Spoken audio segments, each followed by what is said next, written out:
बिस्मिल्लाहिर्रहमानिर्रहीम। टेस्टी। जी हाँ, आज हम बनाएंगे नहायत ही टेस्टी भिंडी और इसे हम खड़े मसाले से तैयार करेंगे। तो चलें टाइम ज़ाया किए बगैर अपनी रेसिपी की तरफ चलते हैं। तो सबसे पहले हम अपनी कढ़ाई में लेंगे आधा कप कुकिंग ऑयल। ऑयल का कलर आपको थोड़ा चेंज लग रहा होगा।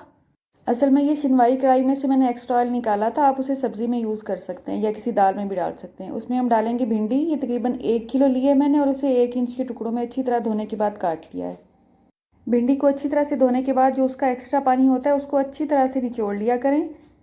जब आप देखें कि पानी अच्छी तरह से खुश्क हो चुका है उसके बाद उसकी कटिंग किया करें, वरना ये लेस छोड़ देती है। और भिंडी को पकाते हुए नहायत एहतियात के साथ उसकी मिक्सिंग करनी चाहिए ताकि इसका दाना बाहर ना निकल आए और ये टूटने भी ना पाए। जब आप कटिंग कर रहे हो इसकी तो इसमें जो मोटे पके हुए दाने वाली भिंडी होती है उसको अलग कर दिया करें। भिंडी को अच्छा पकाने की एक ट्रिक ये भी है कि आपने इसकी जो आंच है चूल्हे की वो आपने बार बार ज़्यादा और कम नहीं करनी है।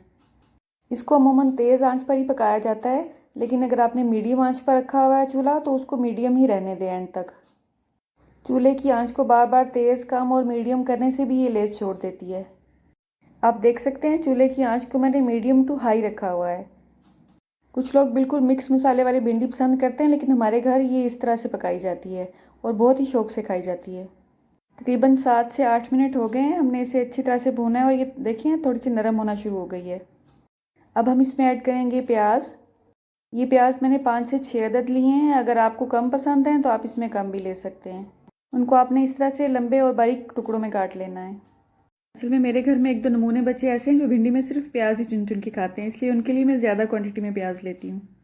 मसाला जात में हम लेंगे 1 चम्मच नमक, आधा चम्मच हल्दी पाउडर, 1 चम्मच सुरख मिर्च पाउडर, आधा चम्मच मोटी कुटी हुई सुरख मिर्च, 1 चम्मच मोटा कुटा हुआ खुश्क धनिया और 1/4 चम्मच कलवंजी या कलौंजी और 2 इस साइज़ के लीमू, इनका रस हम इसमें ऐड करेंगे।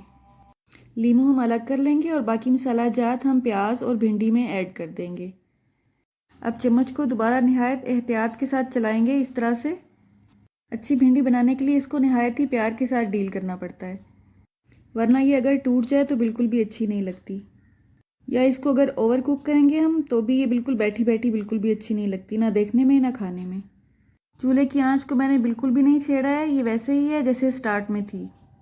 जब आपको महसूस हो कि काफ़ी देर हो गई है और ये नीचे से लगना शुरू हो जाएगी उसके बाद इसमें चम्मच हिलाएं, वरना बिला ज़रूरत इसमें चम्मच हिलाने की ज़रूरत नहीं है। और दूसरी बात, पकाते हुए इसको कवर भी नहीं करना है। अब हम इसमें ऐड करेंगे सब्ज़ मिर्च और नींबू का रस, जो कि 2 अदद हमने लिए थे। और फिर दोबारा एहतियात और प्यार के साथ इसकी मिक्सिंग करेंगे और तब तक इसको पकाएंगे जब तक कि प्याज का कलर थोड़ा सा ट्रांसपेरेंट नहीं हो जाता। खड़े मसाले वाली भिंडी हम इसको इसलिए कहेंगे क्योंकि इसमें प्याज को हम मुकम्मल तौर पर नहीं गलाएंगे। प्याज मुकम्मल तौर पर पका भी नहीं होगा और मुकम्मल तौर पर कच्चा भी नहीं होगा। इसको ज़रा दरमियानी कंडीशन में हम रखेंगे। 3 से 4 मिनट हो गए, मैंने इसको बिल्कुल भी नहीं छेड़ा है और आप देख सकते हैं प्याज काफ़ी हद तक नरम हो चुके हैं और ये देखें कितना अच्छा सा ये रेडी हुआ है। भिंडी भी मुकम्मल तौर पर गल चुकी है और इसमें किसी किस्म की कोई लेस भी बाकी नहीं है। थोड़ा सा बारीक कटा हुआ इस पे धनिया स्प्रिंकल करेंगे और अल्हम्दुलिल्लाह ये बिल्कुल रेडी है। पकने के बाद भी आपने इसको ढक्कन से कवर नहीं करना, बल्कि किसी किस्म की जाली या कपड़े से इसको कवर कर दें ताकि ये एक्स्ट्रा नरम ना होने पाए।